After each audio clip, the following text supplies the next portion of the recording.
안녕하세요. 사람 취급도 못 받던 며느리 자리 사표 내고 남편과 이혼한 이야기를 해보려고 이렇게 찾아왔습니다. 지금도 그때를 생각하면 열이 받아서 혈압이 오르네요. 한번 이렇게 털어놓으면 제 속이나마 조금 후련해질까봐 이렇게 사연을 보내게 되었습니다. 남편은 같은 회사에서 만났어요. 곁에서 보기에 항상 맡은 일에 최선을 다하고 주변 동료들과 대인관계도 좋은 사람이었습니다.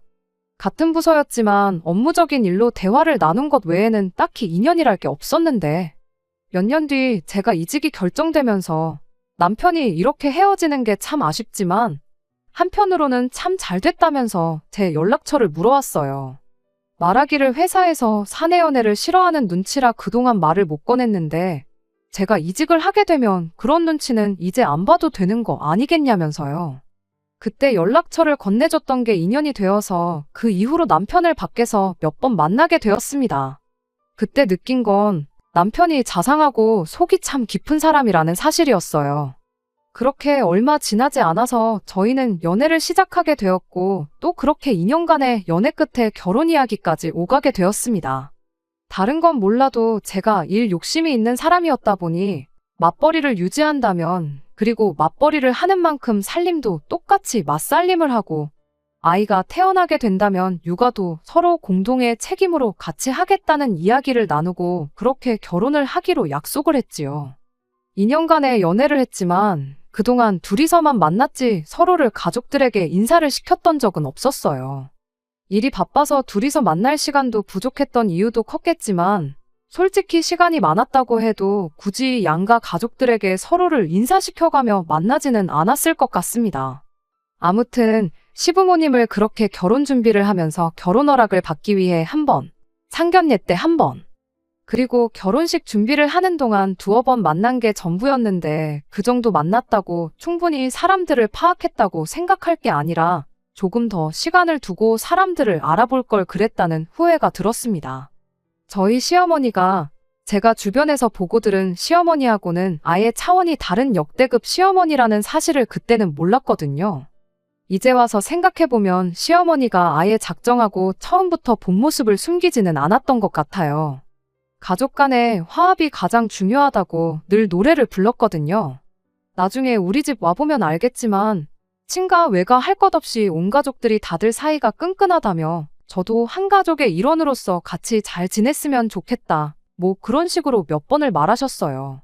결혼식장에서 저는 신부 대기실에 있느라 자세히는 몰랐지만 식 마치고 식사하는 동안 인사드리고 하는데 시댁 식구들 앉아있는 자리 쪽이 왁자지껄한 게 그때는 그냥 진짜로 사이가 좋긴 좋은가 보다. 남편이 대인관계가 좋은 게 가족들끼리 사이가 좋아서 그런 거구나. 그냥 그 정도로만 생각하고 말았었습니다. 그렇게 신혼여행을 다녀왔고 그 주 주말에 시댁에 인사를 드리러 찾아갔었어요. 그런데 시댁에 시부모님만 계신 게 아니었어요. 시이모님하며 시숙부님 그리고 남편의 사촌 형제들의 그쪽 집 아이들까지 전부 다 모여 있었습니다. 이미 시댁 현관문에 들어서는 순간부터 집이 떠나갈 정도로 시끌벅적한 분위기였지요. 신혼여행지에서 선물이라고 사온 게 시부모님 것밖에 없었는데 참 낭패다 싶었죠. 남편한테 이렇게 다들 모여 계시는 건지 당신도 몰랐냐니까 남편은 자기는 알고 있었는데 굳이 말할 필요가 없어서 말을 안 했다는 황당한 대답을 해왔고요. 조용히 선물이라고 어머님 아버님 거밖에 없는데 손 작아 보인다고 한마디 들을 것 같아 걱정된다고 했더니 우리 가족들은 그런 거 신경 하나도 안 쓰는 사람들이라며 걱정 붙들어 매라는 식으로 짧게 대답을 하고 말았어요. 시어머니는 우리 며느리 가족들한테 인사시키려고 온 가족들을 불렀다고 말을 하셨는데 속으로 저는 바로 며칠 전 결혼식장에서 전부 다 인사를 드렸는데 굳이 며칠 만에 또 이렇게 자리를 만들 필요나 있었나 하고 생각했습니다. 인사만 드리고 오려고 했는데 그날 저녁까지 시댁에 붙들려 있었어요. 자리가 마무리가 될 때쯤 시어머니가 갑자기 저한테 계모임 이야기를 꺼내더군요. 달에 100만 원씩 모으는 계모임이고 가족이라면 무조건 참여를 해야 한다는 식으로. 마침 다음 달부터 다시 새로운 계가 시작되니까 그때부터는 회비를 늦지 않고 낼 수 있게 하라고 통보하듯 말을 꺼내왔어요. 제 인생에 있어서 계모임 같은 건 해본 적도 없었고 굳이 가족들끼리 돈이 오갈 이유도 없지 않나 싶어서 그거 꼭 해야 하는 거냐고 시어머니한테 되물었죠. 그랬더니 시어머니가 계모임의 장점에 대해서 열변을 토하기 시작했어요. 7집이 1년에 많아봐야 2회씩 하는 건데 목돈이 급하게 필요한 집에는 그것대로 큰 도움이 되고 당장 돈 쓸 일 없는 집은 은행보다 이자가 좋으니 가족끼리 서로 도우면서 이득도 동시에 보는 해서 손해볼 게 하나도 없는 가족 화합에 있어서는 그야말로 최고의 방법이라는 겁니다. 또한 돈이 걸려있는 만큼 매달 가족들끼리 다 같이 모여서 시간도 보내지 않느냐고 가족끼리 화합도 도모할 수 있다고 아무리 생각해도 하지 않을 이유가 없지 않냐면서 우리 가족이면 무조건 해야 하는 거니 빠질 생각 말라면서 굳이 강요를 하는 거예요. 집에 가는 길에 남편한테 왜 이런 건 진작에 알려주지 않았냐고 물었어요. 그랬더니 남편이 다른 집들은 이렇게 안 하냐고 너네 집은 가족들끼리 안 모이냐며 오히려 가족계를 안 하는 저희 집이 신기하다고 놀라더군요. 그리곤 어머니 설명 들어서 알겠지만 나와보면 너도 이게 얼마나 좋은지 알 거라며 또 걱정 말라는 식으로 대답을 하고 말았어요. 하지만 제가 직접 겪어본 이 시자 계모임은 정말이지 제가 참석했던 그 어떤 모임과 비교해봐도 최악이라고 자부할 수 있을 만큼 좋은 점이라곤 하나도 없었습니다. 일단 적금 드는 느낌으로 개를 마지막에 타서 이자를 가져가라는 것부터 말도 안 되는 소리였어요. 개 타는 집이 20명이 넘는 가족들을 위해 밥을 사야 했거든요. 첫 달 타가는 사람이 550을 가져가고 마지막 달에 타가는 사람이 50만 원을 더 받아가는 구조이긴 했는데 막달에 타가면 타가는 대로 사람들이 어떻게든 본전을 뽑겠다는데 혈안이 돼서 다 먹지도 못할 만큼 음식을 시켜대는 건 기본이었어요. 또 개 타는 사람이 시어머니나 시이모님, 시숙부님 등 어른들 집 차례가 되면 그건 그거대로 고생이었죠. 20명분 외식비 내는 건 또 싫었는지 음식은 직접 해먹는 게 최고라면서 집안 며느리들을 불러내 아침 일찍부터 음식을 시키곤 했거든요. 시이모님 댁이나 시댁이나 집이 20평도 안 되는 작은 아파트였는데 그 좁은 주방에서 20명 먹을 음식을 하는 것도 고역이었고 그 좁은 집에 20명이나 되는 사람들이 모이는 것도 못할 짓이었습니다. 시숙부님 집은 그나마 넓기는 했는데 그렇다고 해서 음식하는 게 편해지는 것도 아니었고요. 그런데 사촌동서들은 사촌동서들대로 이렇게 사는 게 자신의 숙명이라고 생각했는지 아니면 이미 오래 이 상황을 겪어서 익숙해진 건지 이 상황을 두고 아무 불만 없어 보이는 게 오히려 참 신기해 보였죠. 그렇게 시댁 가족화합의 장이나 마찬가지인 계모임을 1년 하고 나니 돈도 돈이고 이거 한다고 좋은 점이라곤 눈을 씻고 찾아볼 수가 없었어요. 1년 했으면 저도 할 만큼 했다고 생각했고 이쯤 돼서 우리 가족은 빠진다고 해도 큰 문제가 없지 않을까 그렇게 생각을 했습니다. 어차피 저희 결혼하기 전에는 저희 없이도 했던 거니 회사 일도 힘들고 몸이 축나서 안 되겠다고 말하면 대충 이해해주지 않을까 하는 생각이었어요. 때마침 남편이 시댁에 다녀올 일이 있다고 해서 그럼 간 김에 한번 어머님께 말씀드려보라고 했죠.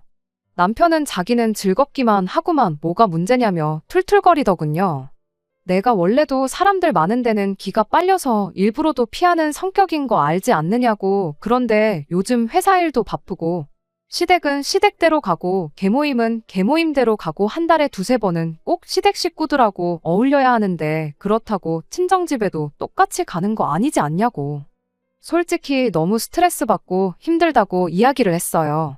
남편은 그 자리에서는 들어주는 척, 이해해주는 척을 하더니 정작 시댁에 가서는 시어머니한테 어떻게 전달을 한 건지 그날 저녁에 시어머니한테 전화로 한바탕 잔소리를 들어야 했습니다. 네가 어려울 때 도와주는 거 가족밖에 없다고. 회사에 충성해봐야 잘리거나 관두면 그만 아니냐던가. 친정도 내가 너 못 가게 했냐. 한 달에 쉬는 날이 10번은 될 텐데 네가 정성이 부족해서 친정을 안 다녀온 걸 왜 내 탓을 하느냐 하면서 생각이 있는 며느리라면 똑바로 처신 잘하라면서 온갖 성질을 부려대셨죠. 뭐라고 대꾸한들 시어머니 화만 돋우지 욕이나 괜히 더 먹겠네 싶어서 그냥 적당히 알겠다고 말하고 둘러댔습니다. 결국 매달 있는 시댁 계모임에 계속 참석을 해야 했지요. 남편도 별 도움이 안 되는 것 같고 그럼 적어도 시어른들 차례가 왔을 때 새벽바람부터 나가서 음식하는 거라도 안 하면 그나마 달에 한 번씩 외식 다녀오는 기분이라도 나지 않겠나 싶어서 동서들을 포섭해 봐야겠다 싶었습니다. 그런데 참 사람이 간사하다는 걸 그때 알았어요. 그때가 시이모님 댁에서 계모임이 있던 날이었는데 새벽바람부터 눈곱도 제대로 떼지 못하고 다 죽은 동태눈을 하고 음식하고 있는 동서들한테 이렇게 음식하는 거 불공평한 것 같지 않냐고 슬쩍 질문을 던졌습니다. 아니, 똑같이 계모임 하는데 우리 차례에는 꼭 외식을 해서 이자라고 몇십만 원 받아가지고 외식비로 100만 원을 쓰는 것부터가 말이 안 되지 않냐고요. 물론 집에서 음식을 해먹는다고 해서 재료값이 안 드는 건 아니지만 우리 노동력도 다 계산해야 하는 거 아니냐고 했죠. 막말로 시이모님 댁에서 계모임 하면 시이모님이 직접 음식을 준비해 주시는 게 맞지 않냐고. 집도 좁은데 허리도 제대로 못 펴고 음식 준비하고 있는 거 힘들지 않냐? 남들은 요즘 제사 때문에 고부간이며 부부간이며 다퉈대서 있는 제사도 안 지내고 제사를 지내도 제사 음식 일부러 안 하고 사서 하고 그런다는데 우리는 제사를 지내는 것도 아닌데 한 바퀴 돌 때마다 3번씩 이게 뭐 하는 거냐고 했죠. 1년에 명절도 2번밖에 안 되는데 우리는 1년에 6번씩 제사를 지내는 거나 마찬가지다. 그러니까 다음부터 이렇게 와서 음식하라고 시키면 뭘 번거롭게 음식을 해서 먹냐고 나가서 외식이나 하자고 하면 훨씬 낫지 않겠냐고 동서들을 꼬드겼어요. 하지만 그건 제가 제 무덤을 파는 것이나 마찬가지인 일이었습니다. 동서들이 같은 며느리 입장이니까 반드시 공감대가 있을 거라고 생각했던 저희 큰 오산이었죠. 그날 계모임이 끝나고 집에 돌아온 뒤 잘 때가 다 돼서 또 시어머니한테서 전화가 걸려왔어요. 이야기 다 들었다면서 너는 어떻게 가족들끼리 서로 좋자고 하는데도 이렇게 삐딱선이냐, 가족들끼리 이간질을 시켜서 불화를 조장하냐 하면서 온갖 소리를 다 들어야 했습니다. 동서들 2명이 자기들 시어머니인 시이모님한테 그새를 못 참고 계모임 끝나자마자 제가 꺼낸 말을 그대로 전했던 겁니다. 동서들이 세상 다 죽어가는 똥 씹은 표정으로 새벽바람에 끌려와서 음식하는 꼴을 보고 분명히 이 상황에 불만을 가지고만 있는 줄 알았는데 끌려와서 밥 차리는 일에 그렇게 책임감이 있고 자부심이 있는 줄은 생각도 못했어요. 그래서 저도 이판사판이다 생각해서 시어머니한테 말했습니다. 외식을 할 거면 다 같이 똑같이 하고 음식을 할 거면 모든 집이 다 같이 똑같이 하고 개주인 사람이 음식을 준비하는 게 이치상 맞지 않냐고 그렇게 따졌죠. 그랬더니 시어머니가 안 그래도 집이 좁아서 음식하는데 허리도 똑바로 못 펴고 힘들어한다고 들었다고 당신이 거기까진 생각을 못했다며 다른 방법을 찾아보겠다고 한마디 하는 거 아니겠어요? 그때는 저도 내가 뭘 잘못 들었나 싶었습니다. 말 한마디 했다고 호락호락하게 넘어갈 사람이 분명 아닌데 생각보다 너무 빠르게 수긍을 해가지고 말이죠. 그래도 한바탕 질렀더니 진심이 통한 건가? 사실 시어머니가 생각보다 이야기가 잘 통하는 사람은 아닐까. 그냥 며느리들이 힘들어하는 걸 몰라서 그랬던 건데 나 혼자 괜히 며느리들을 부려먹는다고 오해한 건 아닌가. 따지고 보면 시어머니도 과거에는 며느리였을 테니 그 공감대가 어느 정도 있지 않을까. 그 짧은 시간 동안 그런 5만 가지 생각이 다 들었어요. 시어머니는 더 좋은 방법을 어른들끼리 한번 상의해보겠다시며 그렇게 전화를 끊으셨고요. 그렇게 전화 끊고 나서 잠에 들려니 괜히 생각만 더 깊어졌지요. 내가 괜히 시자 들어간다고 어렵게 생각하고 나쁘게만 생각했나. 사실 가족끼리 그냥 사이좋게 지내는 걸 바라시는 좋은 분인데 나랑 성격이 다른 걸 가지고 너무 거부감을 가진 건 아니었나. 자기 반성까지 하면서 다음부터는 시댁에 더 잘해야겠다 그런 다짐까지 하고 나서야 겨우 잠에 들 수 있었어요. 그리고 그날 이후로 나름 평소보다 더 살갑게 시어머니한테 안부 전화도 드리고 그랬죠. 그런데 한 달 만에 다음 계모임이 돼서 내가 잘못 생각했다는 걸 깨닫게 되었고 한 달 남짓한 시간이지만 반성도 하고 시어머니한테도 나름 잘했던 그 하루하루들을 뼈저리게 후회하게 되었습니다. 그날은 시어머니 집에서 계모임이 있던 날이었어요. 평소 같으면 전날 저녁부터 해서 다음날 새벽 몇 시까지 시댁으로 오라니 말라니 난리도 아니었거든요. 그런데 언제까지 오라는 연락이 없는 걸로 보아 내 진심이 통했구나 싶었습니다. 그리고 2번 다시 개모임 하는 거에 대해서 불만을 말하지 말아야겠다고까지 생각했죠. 그런데 그 다음날 새벽바람에 초인종을 눌러대는 소리에 잠에서 깼어요. 뭔가 하고 인터폰을 눌렀더니 화면 안에 시어머니며 시이모님이 왜 이렇게 아침잠이 많냐면서 잠 깨는데 너무 오래 걸리는 거 아니냐고 빨랑 문부터 열라고 아주 난리더라고요. 잠이 덜 깬 상황에서 영문도 모른 채 현관문을 열어줬는데 인터폰으로 보이던 시어머니와 시이모님 뒤로 아버님, 이모부님의 동서들, 아주버님들, 온 식구가 전부 다 우르르 저희 집으로 몰려들어왔어요. 아주버님들 손에는 양손 가득 음식 재료들이 들려 있었습니다. 이게 무슨 상황인가 도무지 파악이 안 되는 와중에 시어머니가 한마디 하더라고요. 집이 좁아서 음식하기 싫다지 않았냐고, 그러니까 비교적 넓은 너네 집으로 왔다고요. 앞으로 넓은 집 두고 좁은 집에서 모일 필요가 뭐가 있냐고, 개모임 장소를 저희 집에서 하면 딱 좋겠다는 겁니다. 그게 시어머니 차례건, 시이모님네 차례건, 동서네 차례건 그런 건 묻고 따질 것도 없이 말이에요. 그리고 앞으로는 외식하지 말고 공평하게 직접 음식을 해먹는 쪽으로 하는 게 좋겠다고 하더니 아주버님들 손에 들려있던 음식 재료들을 저한테 전부 몰아주더군요. 그러더니 개주가 음식을 준비하는 게 맞다고 하지 않았냐고 그날 전화로 했던 제 말투를 흉내내면서 빈정거리면서 한마디 하는 거예요. 개주는 아니지만 너네 집에서 앞으로 개모임을 하는 만큼 음식 재료값은 면제해주겠답니다. 그거 면제받는 것만 해도 돈이 얼마인 줄 아냐고. 그러니까 따지고 보면 그렇게 돈을 아끼게 되는 게 제가 매달 개 탄 거나 마찬가지라는 거예요. 그러니까 개모임을 너네 집에서 하는 만큼 너가 개주라고 생각하고 음식을 준비하면 되겠다더군요. 감자탕거리가 있으니 들통으로 집에 갈 때 각자 저녁 한번 먹을 만큼 덜어갈 수 있게 넉넉하게 끓이고 장보다 보니까 쭈꾸미가 물이 참 좋아서 그것도 잔뜩 사왔다고. 절반은 매콤하게 볶아서 내고 절반은 숙회로 삶아서 내오라고 하더니 할 말 다 하고 나서 지들끼리 시시덕거리고 저희 집 거실에 둘러앉아서 TV를 켜더군요. 새벽바람인데 TV만 보고 있긴 심심하다며 저보고 술이랑 과일이나 간식 같은 것 좀 내오라는 겁니다. 남편은 그 와중에 새벽에 눈 뜨자마자 아주버님들 꼬드겨서 집 근처에 24시간 하는 데가 있으니 거기 가서 당구 좀 치고 오자고, 그리고 오는 길에 술도 좀 사와야겠다며 시어머니한테 돈 얼마 타가고는 그 길로 내빼더군요. 이게 무슨 상황인가 싶은 와중에 동서들이 망연자실 부엌에 서 있는 저한테 다가오는 겁니다. 그래도 고자질한 게 찔리긴 찔려서 도와주려는가 보다 싶었는데 그게 아니었어요.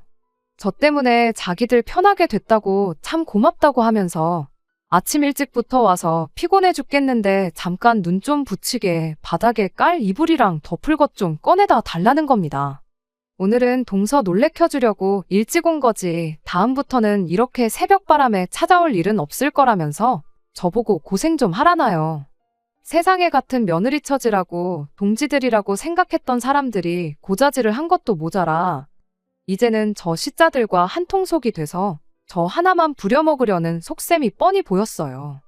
차라리 시어머니가 주장하는 것처럼 가족들 간의 화합을 위해서라면 기꺼이 새벽바람에 음식 몇 번 하는 거 아무것도 아니라고, 어려운 거 아니라고 그렇게 한마디만 말했었다면 제가 아무 말도 않겠는데 어떻게든 음식을 하는 쪽이 아니라 차라리 외식을 하는 쪽으로 이야기해보자고 했을 때는 그렇게 경청해놓고는 모든 책임을 저한테 떠넘기고 자기들 한몸 편해질 것 같은 기회가 생기니 그걸 놓치지 않고 이용해 먹는 걸 보니 사람이 참 이렇게 간사할 수 있나 싶더라고요. 그리고 같은 며느리 처지라고 사람을 너무 쉽게 믿었던 제 자신한테도 반성을 하게 되었죠. 아무튼 그날은 더럽지만 뭐 일이 이렇게 된 거 내쫓아버릴 수도 없는 노릇이고 그냥 제가 할 수 있는 만큼 해서 그 날을 넘겼어요. 혼자서 그 많은 걸 하려니까 시간이 한참 걸렸는데 나중 가선 자기들도 배가 고파졌는지 간단한 건 조금씩 도와주고 그랬거든요. 하지만 이번에 도와줬다고 해서 다음번도 도와주리란 법은 없으니 이 상황을 그냥 넘겨서 안 되겠다는 생각이었어요. 그러다 문득 남편은 온 가족이 이렇게 우리 집에 말도 없이 쳐들어오는 이 상황을 몰랐을까 하는 생각이 들더라고요. 개모임 끝나고 나서 남편한테 따지듯 물어봤는데 알고는 있었지만 자기도 이렇게 하지 않으면 제가 정신을 차리지 않을 거라 생각해서 함구하고 있었다는 말도 안 되는 소리를 하는 겁니다. 나중에 가선 이게 다 제가 자초한 일이라며 제 탓을 하기까지 하는 거예요. 온 가족이 다 같이 화목하게 지내려고 하는 건데 저 혼자서 물을 흐리는 거라나요? 어떻게든 가족 모임을 빠지거나 편하게만 하려고 하지 말고 이왕 이렇게 된 김에 진짜로 이 가족의 일원이 된 모습을 보여주라는 조언까지 해주더군요. 지성이면 감천이라고 아마 어머니도 그렇고 다른 친척들도 그렇고 열심히 노력하는 모습을 보여주면 마음이 풀릴 거라고요. 이렇게 앞으로 평생 계모임을 우리 집에서만 가지지는 않을 것이다. 너의 진심이 통하는 그날에 예전처럼 다시 각자 집에서 계모임을 갖게 될 테니 그때까지 다른 가족들한테 인정받을 생각을 하라는 말만 할 뿐이었어요. 결혼 전 그렇게 자상할 수가 없고 저만 아는 그런 사람이었는데 그런데 남편에겐 그런 저보다도 소중한 게 가족들이었다는 사실을 알게 되니 그게 그렇게 실망스러울 수가 없었네요. 그리고 왜 이런 본 모습을 결혼 전에는 몰랐을까 하는 후회와 함께요. 어떻게 하면 이 상황을 타개할 수 있을까 고민해봤지만 온 가족이 저러는 거다 보니 마땅한 수가 떠오르지는 않았습니다. 내 편이라도 하나 있으면 모르겠는데 남편이라고 하나 있는 건 처음부터 남의 편이었으니까 말이에요. 그러는 와중에 일이 또 터져버리고 말았어요. 주말만 되면 이틀 내내 시어머니가 저희 집에 찾아오기 시작했거든요. 그날 저 혼자 음식 준비할 때 보니까 손이 느려가지고 온 가족이 굶어 죽기 딱 좋겠다며 여러 명 먹을 음식 하는 법을 알려주겠노라고 찾아오신 거예요. 그래도 음식할 때 필요한 것들은 당신 돈으로 직접 사가지고 오긴 했습니다. 그렇게 20인분 음식을 한참 해놓고 있으면 점심 느즈마키에서 온 가족들이 약속이라도 한 듯 저희 집 들러서 음식도 덜어가고 그랬어요. 주말 이틀 내내 왔다 보니 똑바로 쉬는 날도 없었어요. 그냥 아무것도 안 하고 주말을 편히 쉬어도 체력이 모자랄 판에 한 달에 한 번 있는 계모임이 아니라 매주마다 시어머니한테 그렇게 시달려야 했으니 몸이 축나지 않을래야 않을 수가 없었죠. 결국엔 그렇게 한 달을 넘기고 다시 계모임이 있는 날 전날인 금요일 오전부터 온몸에 오한이 느껴지고 열이 펄펄 끓기 시작했습니다. 이랬다간 정말 쓰러지겠다 싶어서 회사에 일하다 말고 반찬해서 병원까지 다녀왔어요. 처방받은 약 먹고 한숨 푹 자고 일어났는데 얼마나 몸이 축나 있던 건지 평소였으면 약 먹고 푹 자면 어느 정도 괜찮아졌던 몸이 도무지 제 말을 들을 생각을 안 듣더라고요. 그 와중에 남편은 퇴근하고 와가지고는 내일이 계모임인데 내일까진 다 나아야 할 텐데 이러고 있는데 몸만 멀쩡했으면 그 말 듣자마자 뒤통수라도 한 대 후려갈겼을 텐데 그럴 힘마저도 없었습니다.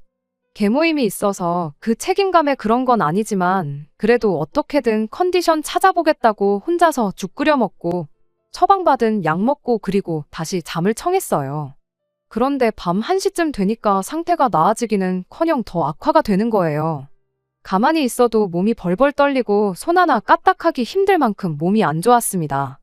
자는 남편 깨워서 겨우겨우 응급실을 다녀왔고 거기서 링거라도 한 방 맞고 나오니 그나마 나아져서 새벽 4시가 돼서 겨우 다시 집에 돌아와 다시 잠을 청할 수 있었습니다. 그렇게 겨우 잠들어서 회복을 하고 있었는데 난데없이 남편이 저를 아침 대바람부터 깨우는 거예요. 머리맡에 두었던 핸드폰을 보니 아침 7시였는데 아침 일찍부터 무슨 호들갑인가 했더니 시어머니가 저한테 톡을 보냈는데 제가 답장을 안 한다더라며 남편한테 전화가 왔답니다. 그래서 무슨 일인가 톡을 열어봤는데 오늘은 소갈비찜이 좋겠다며 핏물 빼는데 시간이 걸리니 아침 일찍부터 부지런히 움직여야 한다고 톡을 새벽 6시에 보내놓으셨더라고요. 1시간 동안 제가 아무 대답도 없으니 남편한테 전화해서 저를 깨우라고 시켰던 거고요. 몸은 여전히 말을 안 듣는데 그 톡까지 보니 정말 아무 의욕도 안 생기더군요. 마트도 10시는 돼야 여는데 그 이른 시간에 톡을 보낸다고 갈비를 사올 수 있는 것도 아니고 없는 갈비를 두고 핏물을 뺄 수 있는 것도 아닌데 뭐가 그렇게 호들갑인지 싶었어요. 그래서 시어머니 톡에 답장도 안 하고 남편한테 나는 몸 상태가 안 좋아서 오늘 음식 준비는 못할 것 같으니 알아서 가족들하고 외식을 하고 오던가 해라 한마디 하고 다시 잠을 청했습니다. 그랬더니 남편이 가당치도 않은 소리 하지 말라고 집 근처 식자재 마트는 일찍 여니까 거기서 재료 사다가 당장 음식을 할 생각부터 하라면서 저를 깨우더군요. 당신 몇 시간 전까지 나랑 같이 응급실에 있지 않았냐고, 다른 사람도 아니고 마누라 몸 상태가 이런데 그러고 싶냐고 한마디 쏘아붙였더니 그야말로 전전긍긍하면서 어쩔 줄을 몰라 하더라고요. 그러더니 한다는 소리가 그럼 10시까지만 더 쉬랍니다. 그리고 10시에 일어나서 마트에서 장 봐다가 음식 준비하면 저녁 시간 맞춰서 얼추 시간은 되지 않겠냐는 소리를 하는 거예요. 그 말을 들으니 어이가 없어서 그렇게 집에서 개모임이 하고 싶거든 니 혼자 준비해서 하라고 말하고 그 길로 아픈 몸 이끌고 집 나와 택시 잡아서 친정집으로 향했습니다. 친정 부모님이 무슨 일로 아침 대바람부터 친정에 다 왔느냐고 걱정하시길래 제가 조금 몸이 아픈데 집에 있으면 괜히 신경 쓸 게 많아서 그냥 아무 생각 안 하고 푹 쉬려고 왔다고 대충 둘러대고 말았어요. 그렇게 다시 잠을 청했죠. 신경 쓸 것도 없고 거기에 세상 무슨 일이 있어도 내 편만 들어줄 친정 부모님까지 계시니 마음이 놓여서 그랬나. 정말 세상 모르고 오랜만에 휴식다운 휴식을 했던 것 같아요. 몇 시간이나 잤는지도 모를 만큼 푹 잘 쉬고 있는데 친정집에서 들려서는 안 될 목소리가 들리기 시작했습니다. 잠결에 헛게 들리나 싶었는데 그게 아니었어요. 친정어머니가 이게 경우 없게 무슨 짓이냐고 한마디 하는 말에 정신이 퍼뜩 들어서 그 길로 방문 열고 뛰쳐나가 보니 현관문에 시어머니는 물론이고 나머지 시자들까지 전부 해서 친정집을 쳐들어온 겁니다. 그 와중에 남편은 체면 때문에 그런 건지 그렇게 했다간 죽은 목숨인 줄은 알고 있는 건지 맨 뒤에 구석에서 고개만 쳐숙이고 있더군요. 제가 시어머니한테 이건 무슨 상황이냐고 뭐 하자는 거냐고 따져 물었더니 시어머니가 어떻게 며느리가 돼서 가족 행사에 내뺄 생각만 하냐고. 잔꾀 부려도 소용없다며 친정 부모님 계시는 건 아랑곳하지도 않고 고래고래 소리를 지르더군요. 그러면서 내가 너만 할 때는 몸이 내일 죽을 만큼 아파도 진통제 먹고 버텨가면서 가족들 음식을 준비했다고 하면서 이미 자기 때부터 계속 이어온 가족들의 전통인데 그깟 감기 좀 걸렸다고 그냥 넘어갈 생각 말라면서 아파서 죽을 것 같아도 밥하다가 죽으라는 소리를 하는 겁니다. 자식이 못하겠으면 그 부모가 책임져야 하지 않겠냐며 당장 튀어나오지 않으면 개모임을 저희 친정집에서 해야겠으니 그러기 싫으면 당장 튀어나오라는 거예요. 그렇게 20명 떼거지로 데리고 오면 저희 친정 부모님이 무서워서 저를 집에 돌려보낼 줄 알았던 걸까요? 친정아버지가 이게 무슨 말도 안 되는 헛소리냐며 창고에서 골프채를 꺼내가지고 오셨습니다. 내 집에 발 한 발짝이라도 들여만 보라고 그 길로 아주 그 다리는 평생 다 쓴 줄 알라며 강하게 나오니 그제서야 시어머니도 사람 잘못 건드렸구나 싶었는지 현관문이 떨어져 나가라 지르던 목소리를 낮추더군요. 그러더니 저희 부모님한테 한다는 소리가 어쨌든 오늘은 가족들한테 중요한 날이니 저만 집으로 돌려보내면 자기들도 더 말썽 부리지 않고 조용히 돌아가겠다면서 저희 아버지를 설득하려고 들더라고요. 목소리 낮추고 개소리를 정중하게 한다면 또 저희 부모님이 이 어이없는 상황에 노여움을 푸시고 좋게 좋게 저를 돌려보내줄 줄 알았던 걸까요? 당연한 반응이었겠지만 친정아버지께서는 어디 데려갈 테면 데려가 보라고 강하게 나오셨어요. 얼마나 중요한 날인지는 모르겠지만 초상날보다 중요하겠냐며 오늘을 바로 그날로 만들어주겠다 한마디 하시면서 손에 들고 있는 골프채를 번쩍 들으시니 20명이 모여있는 그 상황에 아무도 저희 아버지한테 찍소리도 못하고 가만히 있을 뿐이었어요. 안 되겠다 싶었는지 더 말은 안 하고 오늘은 특별히 사정을 봐주겠다며 집으로 돌아가더라고요. 그 와중에도 오늘은 봐준다는 식으로 말하는 게 그 와중에 자존심은 지키고 싶었나 봅니다. 도망가는 시자들을 뒤로 한 채 친정아버지가 저희 남편만 콕 집어서 남으라고 한마디 하셨어요. 이 소란이 다 뭔지 제대로 설명해야 할 거라 하는 말에 남편이 겁이라도 먹은 건지 사시나무 떨듯이 벌벌 떨기 시작했죠. 그래도 친정 부모님께서는 남편을 추궁하기 전에 저랑 이야기 나눌 기회를 먼저 주셨어요. 이미 상황 자체가 남편한테 미안하다 사과 한마디 듣는다고 끝날 상황은 아니었지만 그래도 부부간의 문제니 둘이서 해결하기를 바라셨었나 봐요.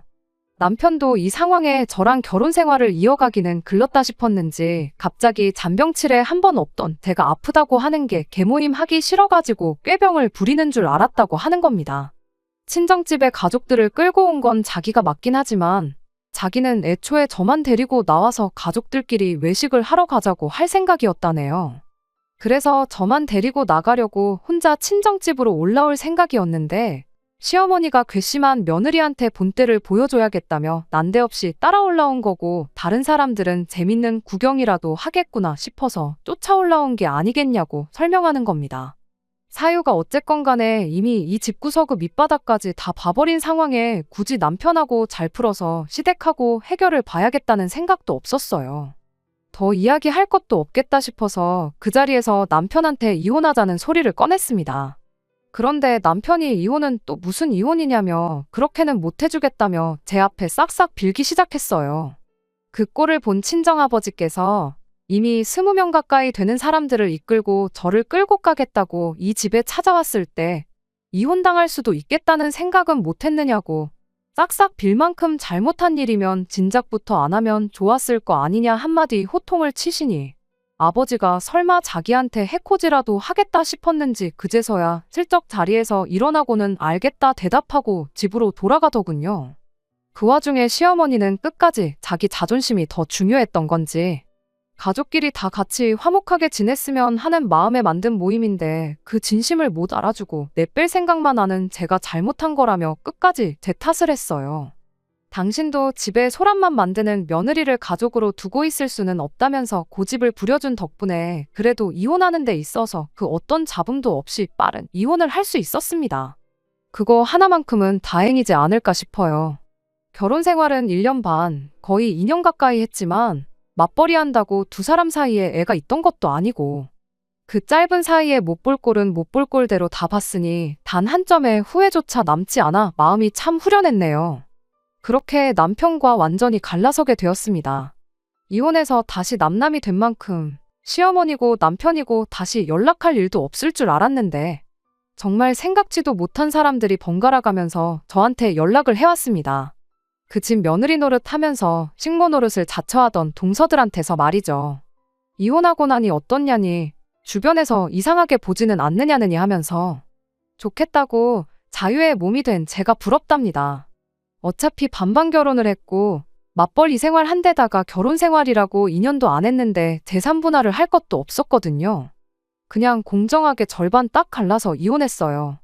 그런데 동서들은 다 결혼한 지 5년, 6년씩 됐다 보니 이혼하면 재산 분할은 어떻게 되는 건지 자기는 전업주부 생활만 했는데 분할을 받을 수 있는 건지 아닌지 그런 걸 물어보는 거 아니겠어요? 이혼하고 싶으면 나 말고 변호사 찾아가서 물어보라고 쓴소리 한마디 해줬네요. 그런 것까지 나한테 물어보는 걸로 보아하니 형님들은 누가 알려주고 시키는 대로밖에 못 사는 사람들인 것 같은데 그냥 그 집에서 시키는 대로 달마다 모여서 음식이나 하고 그러면서 살라고 한마디 해줬습니다. 그렇게 식모 노릇 하면서 사는 게 오히려 마음 편하고 좋을 거라고요. 못 같으면 니들도 한 방 들이받고 이혼하라고 한마디 해줄까 하다가 스스로 식모 취급 받으면서 현실에 순응하며 사는 사람들 괜히 이혼시켰다가 인생 망했다고 무슨 원망을 들을 수는 없는 일 아니겠어요? 집 팔자 지가 꼬는 거고 푸는 것도 지가 스스로 풀어야지요. 적어도 저는 힘들게 풀어놓은 제 팔자 다시 꼬이지 않게 정신 차리고 똑바로 살아야겠습니다. 끝까지 들어주셔서 감사합니다. 오늘의 사연은 여기까지입니다. 구독과 좋아요, 알람 설정 부탁드리고 더 좋은 사연으로 다시 찾아뵙겠습니다. 감사합니다.